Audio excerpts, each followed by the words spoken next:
Hello student, this is MG classes Almora. आज हम आ गए हैं क्वाड्रेटिक इक्वेशन यानी कि द्विघात समीकरण के पार्ट टू में हम सीखेंगे रूट वाले क्वेश्चन को कैसे हैंडल करते हैं। उससे पहले आपको एक बेसिक नॉलेज मैं देना चाहूँगा। तो बेसिक नॉलेज ये है, जैसे आप कोई भी नंबर को उसी के रूट वाले नंबर से डिवाइड करते हैं तो उसका आंसर क्या आता है, ये बहुत से बच्चों को नहीं पता रहता। तो बताना चाहूँगा, देखो इसको सॉल्व करने के दो तरीके हैं। एक तरीका तो ये है, आप इसको रेशनलाइज कर दीजिए। नीचे जो √3 बैठा है, ऊपर भी √3 और नीचे भी √3 से मल्टीप्लाई कर दीजिए। देखिए 3 × √3 3√3 हो जाएगा, और √3 × √3 3 होता है, ये भी आपको पता होना चाहिए। 3 से 3 कट गया तो आ गया आंसर √3। तो यानी कि √3 को 3 से डिवाइड करेंगे तो हमारा आंसर आ जाएगा √3। एक तरीका तो ये है, और दूसरा तरीका है 3/√3 को 3 को हम √3 × √3 लिख सकते हैं, क्योंकि √3 × √3 हमारा 3 होता है। √3 ऐसे ही रहा नीचे, √3 से √3 कट गया तो हमारा आंसर आ गया √3। तो देखो दोनों केसों में √3 आंसर आया। तो आपको ये याद रखना है, जब भी कोई नंबर होगा उसी नंबर के रूट से वो डिवाइड होगा तो आंसर हमारा ऊपर आता है √3 जो नंबर होगा।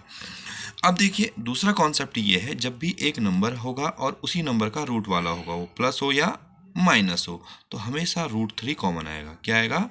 रूट वाला कॉमन आएगा, भले 3 हो 2 हो कुछ भी हो। तो अब हम चलते हैं क्वेश्चन की ओर। देखिए ये रहा हमारा क्वेश्चन। इस क्वेश्चन को कैसे सॉल्व करते हैं हमने उसका बेसिक इससे फर्स्ट पार्ट में देख लिया है। तो हम क्या करते हैं, पहले इससे इसको मल्टीप्लाई करते हैं। देखिए √3 से √3 को मल्टीप्लाई करेंगे 3 आएगा, फिर इसको 8 से मल्टीप्लाई करेंगे 8 × 3 24 आएगा। उस 25 को हम फैक्टर करेंगे यानी कि तोड़ेंगे। पहले 2 से तोड़ेंगे 12 आएगा, फिर 2 से तोड़ेंगे 6 आएगा, फिर 2 से तोड़ेंगे 3 आएगा, फिर 3 से तोड़ेंगे 1 आएगा। अब हम इस बीच वाले नंबर को ऐसे तोड़ेंगे, इसको एज इट इज़ ऐसे ही उतार देंगे, इसको एज इट इज़ ऐसे ही उतार देंगे, ये और ये भी एज इट इज़ ऐसे ही उतार देंगे। इस 20 वाले नंबर को प्लस या माइनस में तोड़ते हैं, वो डिपेंड करता है बगल में क्या नंबर है। देखिए बगल में हमारा माइनस है, तो ये नंबर भी किस में टूटेगा? माइनस में टूटेगा। और किसकी मदद से टूटेगा? इन 4 नंबरों की मदद से टूटेगा। तो देखिए 3 × 2 6 होता है। अब क्या बच गया? 2 × 2 4 बच गया। आपको पता है 6 - 4 तो 10 आ ही नहीं सकता है। तो हम चलते हैं नेक्स्ट नंबर की ओर। देखो अब इन दोनों को मल्टीप्लाई किया था, हम इन तीनों को करेंगे। 3 × 2 6, 6 × 2 12, 12 में से देखो 2 को माइनस करते हैं तो 10 आता है। तो इसको 10 को हम क्या लिखेंगे? 12 - 2। ऑटोमेटिक इनको मल्टीप्लाई करके 24 बन जाएगा। -8 ऐसे ही रहा, इसको एज इट इज़ ऐसे ही उतार दिया। अब देखो आगे मल्टीप्लाई करेंगे। मल्टीप्लाई करते समय भी एक चीज़ ध्यान देनी है, सबसे पहले आपको साइन मल्टीप्लाई करना है, क्योंकि बच्चे सबसे पहले साइन में गलती करते हैं।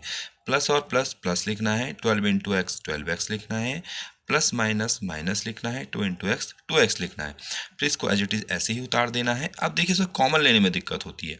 देखिए यहाँ है √3, यहाँ है 12, लेकिन 12 जो होता है 3 का मल्टीपल होता है। क्या होता है? 3 का मल्टीपल।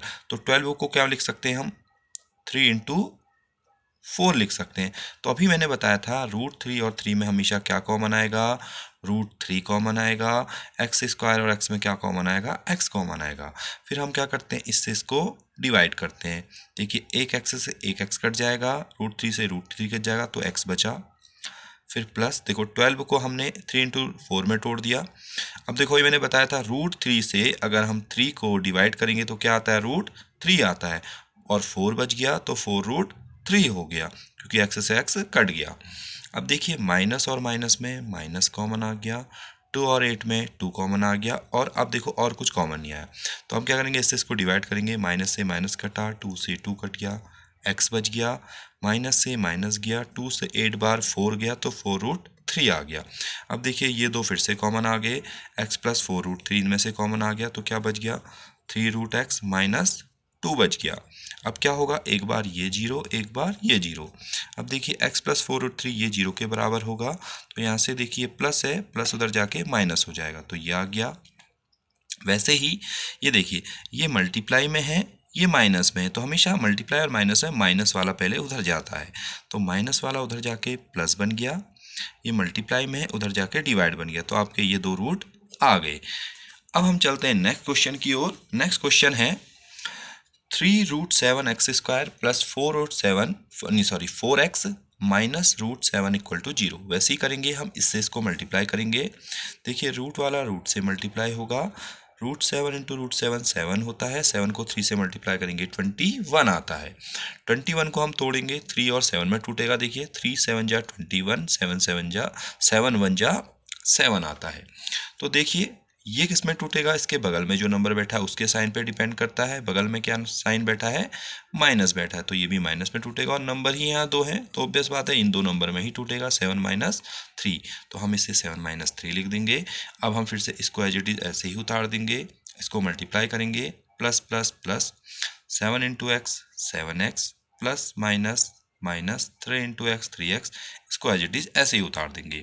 अब देखिए इसमें सीधे से दिख रहा है कि 3 तो कॉमन नहीं आएगा, √7 और 7 में क्या कॉमन आएगा, √7। अब ये बताने की जरूरत नहीं होनी चाहिए क्योंकि 7 और √7 में हमेशा √7 कॉमन आता है। x² और x में हमेशा x कॉमन आता है। अब हम क्या करेंगे, इसको डिवाइड, √7 से √7 कटा, एक x से एक x कटा, क्या बच गया, 3x बच गया, प्लस अब देखो √7 से अगर हम 7 को डिवाइड करेंगे तो क्या आएगा, √7 और x से x कट गया, माइनस और माइनस में माइनस कॉमन आएगा। देखो इसमें कुछ भी कॉमन नहीं दिख रहा है, तो जब भी कुछ भी कॉमन नहीं है तो क्या कॉमन आता है, 1 कॉमन आता है। अब 1 से इसको डिवाइड करेंगे तो सेम आएगा, देखो माइनस से माइनस कट गया, प्लस हो गया। 1 से इसको डिवाइड करेंगे एज इट इज यही आएगा, माइनस से माइनस कट गया, प्लस हो गया। 1 से इसको डिवाइड करेंगे तो एज इट इज यही उतर जाएगा। अब देखिए 3x प्लस √7 दोनों में कॉमन आया, तो हमने दोनों में से कॉमन ले लिया, क्या बच गया, ये नंबर और ये नंबर बच गया, तो उसको हमने ऐसे ही लिख दिया। एक बार ये 0 के बराबर, एक बार ये 0 के बराबर। अब देखिए अभी मैंने फिर बताया था ये भी मल्टीप्लाई में, ये प्लस में, तो पहले प्लस वाला उधर जाएगा, प्लस उधर जाके माइनस बन गया, ये मल्टीप्लाई उधर जाके डिवाइड बन गया। एज इट इज़ ये भी ऐसे ही करेंगे, ये देखिए ये मल्टीप्लाई में है, ये माइनस में है, माइनस उधर जाके प्लस बन गया और ये मल्टीप्लाई उधर जाके डिवाइड बन गया। तो आशा करता हूँ ये दो क्वेश्चन आपको समझ में आए होंगे। ये आपके लिए बोर्ड पॉइंट ऑफ व्यू से बहुत इंपॉर्टेंट क्वेश्चन है। अगर आपको इन दो क्वेश्चन में किसी भी प्रकार का डाउट होता है तो आप कमेंट बॉक्स में मुझे कमेंट कर सकते हैं। थैंक यू, मिलते हैं नेक्स्ट वीडियो में।